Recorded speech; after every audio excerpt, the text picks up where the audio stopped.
This match was great. The ending, in my opinion, was exactly what it needed. Kind of a wonky, what the hell kind of finish. I legitimately thought that Kevin Owens almost broke AJ Styles' neck with that, what was it, like a pump handle neck breaker, whatever he does. That scared the shit out of me, especially when they play it in slow motion. I'm just like, oh, maybe it's not as bad. So, oh, it's worse in slow motion. Oh, God, AJ Styles. Dude. Just, dude. What are you doing to yourself? Yeah. You have a wife and family. You Don't got kill a yourself. Wife and family. Yeah, he's the one that's got kids. Who cares about Heath Slater? Give the gimmick to AJ Styles.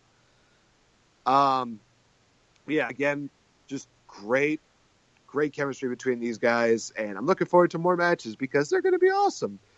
And then we go on to a great chemistry to almost absolutely no chemistry, like, peanut butter and glue, that being Eric Rowan and Luke Harper. Oh, yeah, I completely forgot about this match. And for good reason, because, Luke Harper wins, yay, but really this feud didn't go... Why was this match a thing in the first place? That's my question, is why... Who in the back thought, hey, this seems like a good idea? That would be Eric Rowan, actually, because he was on Talking Smack, and he said, oh, hey, I want to, I want to punish him for leaving the family, so give me a match against him. And Shane's like, all right, I guess if you want to be filler. It's going to be match of the night. Well, match of the night that made me go, Okay. It's like it's kind of like this is obviously a reference not very many people might get. It's like a Game Grumps reference where Dan's father Avi, where he's just processing all his words in his head, where he's just like, this matchup was okay. That's basically how it is. It's like you got like a heart rate monitor on the head where it just flatlines for a bit and then it just kicks up again out of nowhere. Yep. Now let's go on to what was your favorite matchup. No. And the shocker of the night. The shocker of the millennia. Just okay. We have to talk about this, people. Okay. I'm still having problems processing in 2017 what are they thinking to put the belt on Jinder Mahal? I get it. They've got a whole deal with India. They've got this whole thing where India's now on their radar of places that they want to make good with and they want to promote with. They want to have shows there eventually. They want to have all these things with India. India's got their own WWE show on some TV network nobody can pronounce. So what do? They decide to put the top belt on SmackDown Live on somebody who has not even come close to a belt in his life. Sure, he had help from the Singh brothers.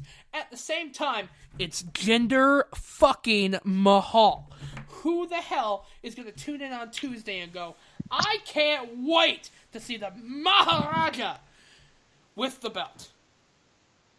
Oh, okay, I'm done. I had a Max B moment. I was about to say, to piss you off, I would have just said, I would. But I can only imagine what Max has to say about this. I have not heard from Max tonight. I was following, he was tweeting a lot tonight, but ever since the end of SmackDown Live, I haven't heard a peep from him. He's probably dead. Really? He's probably dead. He's already dead. He's probably dead. It was good reason, because again, what good could come of this? Well, I guess somebody can make the case that they're trying to create something new and they're trying to create something fresh. And yes, of course, they have the whole thing with India. I was shocked by it, but it's one of those things where it's like, okay, I'm actually interested in seeing where they're going with this, because here was something that I was talking to my friend Kevin about the other day.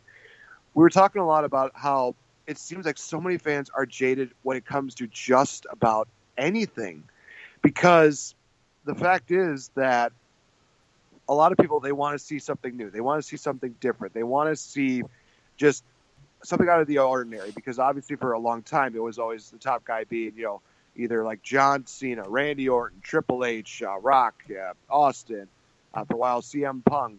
They wanted to see somebody different take the belt, and for them, one of them focal points was Daniel Bryan. But unfortunately, due to his injuries, he couldn't do it anymore. So it's like, well, okay, we need somebody basically to take Daniel Bryan's spot, or give us something new, something different. You give you something new, something different. It's not the different thing that we want. We wanted this person. We wanted this person. We wanted blah, blah, blah, blah, blah.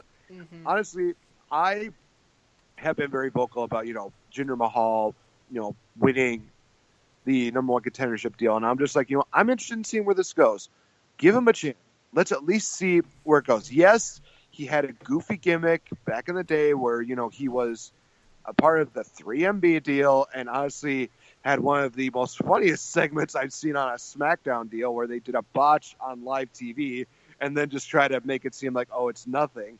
I will probably have to throw the link up in our Elite Ringside Network page to show what I'm talking about, but it's super funny, and Jinder just definitely shows that he could be entertaining. But I mean, somebody can make the case, Jinder was almost in the same direction as, Triple H was, because Triple H, he started off as the bluegrass gimmick, where he was just this fancy, oh so dashing person with his handkerchiefs, and he was doing the bow, and he was looking like a freaking douchebag. And now he's known as like one of the greatest wrestlers of all time. This could be what Jinder needs to separate him from just being this goofy, nobody gives a shit about him gimmick, and evolve into something good. And I understand your point of why this even happened. I mean, is it solely because of the fact that, it's because of the whole India deal? Yeah, maybe, but maybe they finally do need to find somebody to actually represent India in WWE, because they haven't done something like that in a long time, since I think, oh God, do I want to mention this name of the Great Khali? Honestly, right now, I will take Jinder Mahal over the Great Khali. I will take his title run and his title win over the Great Khali's, because I think that there's a little more purpose to Jinder Mahal's than Great Khali's ever was. But yeah, it's basically, to answer your question, what did he do? I don't know. I can't answer that for you. But at the same time, it's one of those things where it's like, maybe he could be one of the greatest heels that WWE needs right now. The thing was, I even said this in a tweet. I said, why is he getting the John Cena Roman Reigns treatment? Because you heard the crowd. There were people saying, let's go Jinder, Jinder sucks. Let's go Jinder, Jinder sucks. For him to get that is this early in his career, that's amazing. That's one of those things where it's like, he's obviously over with the crowd. So obviously WWE had to see something in him. The fans see something in him. I say, okay, we got something new. Some people will like it. Some people don't. Let's go with it and see what happens. Let's put it in this perspective. Okay. San Martino. All right. Cena. Mm-hmm. Triple H. Okay. Edge. Ric Flair. Mm-hmm. Randy Orton. Jinder Mahal. It could happen. You never know. I mean, like I said, a lot of people are going to discredit him, but this could be the start of something great, because maybe you're right. Maybe I'm just being a racist asshole. I think this whole thing is based on their whole partnership now with India. Maybe I'm completely wrong. Spencer, to be honest, there are worse things that you could possibly say. For you to say this guy doesn't deserve, and it doesn't deserve it just because of his popularity in a certain country. That's like nothing compared to what probably a lot of people have said about him. Oh, that's fair. You probably go on Twitter right now. There's people being banned. Yeah. So you're basically in the albino white version of the racist comments. That's fair. There's somebody there in the pitch darkness, abyss colored racist part of it. So you're fine. All right. So Final thoughts on WWE Backlash, and here's my opinion on WWE Backlash. Okay. It really did feel like a B pay-per-view to me. It felt like it wasn't all there. It was... I don't know. It felt slow to me. It's, some of those pay-per-views we have, we do Fallout shows for. We get to the main event, I'm like, oh my god, where did all the time go? I got to the main event today, I'm thinking, finally. And I don't know. In my opinion, there were a couple matches I enjoyed. The AJ Styles match, the tag match was great. Nakamura killing Ziggler is always fun. Yeah, Nakamura completely giving rhinoplasty to Dolph Ziggler.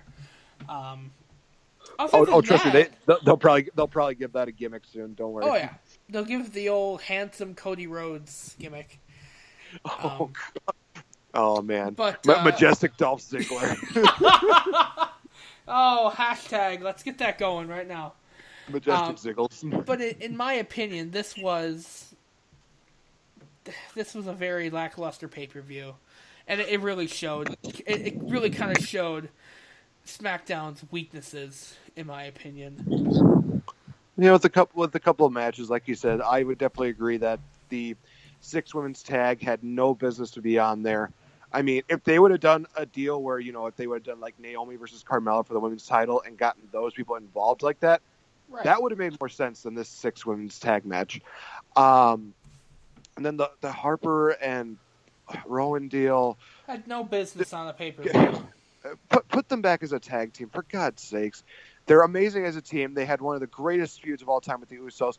I want to recreate that magic. Please, for the love of God, just put them back as a team and just let them just kill everybody and win the titles for God knows how long until they drop them to American Alpha. Yeah. Who apparently fell off the face of the earth as well. What the hell? Yeah, we haven't seen them in a couple weeks. Yeah, it's really sad. But I think we got one more piece of business before we, sign off. Yes, we do. It's interesting. Yes, the Elite Ringside Network Championship predictions. Final results are basically Max with 7, Chris with 7, Spencer with 7. And still... Barely. I don't know how the hell we managed to do that. That's a 3-way tie for first. That's like, I think that's like the first time I've ever seen that ever. I think you can look at like all the Smart Money podcast deals, all the Squared Circle podcast deals, and I can't recall a time where there's been a draw. A 3-way draw.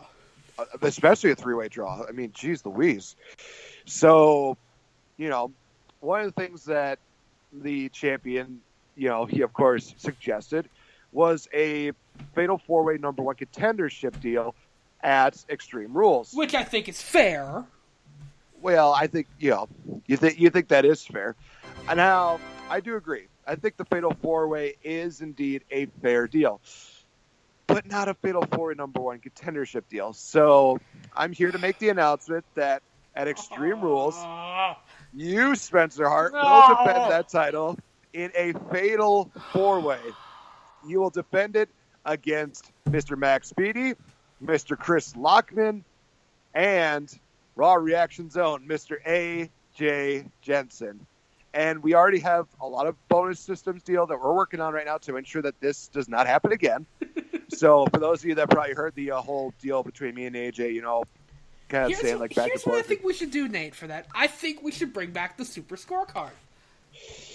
You think about it. Chris said it on our Facebook page. Why don't we implement bonus systems about who makes the pin for what? Those are on the Super Scorecard.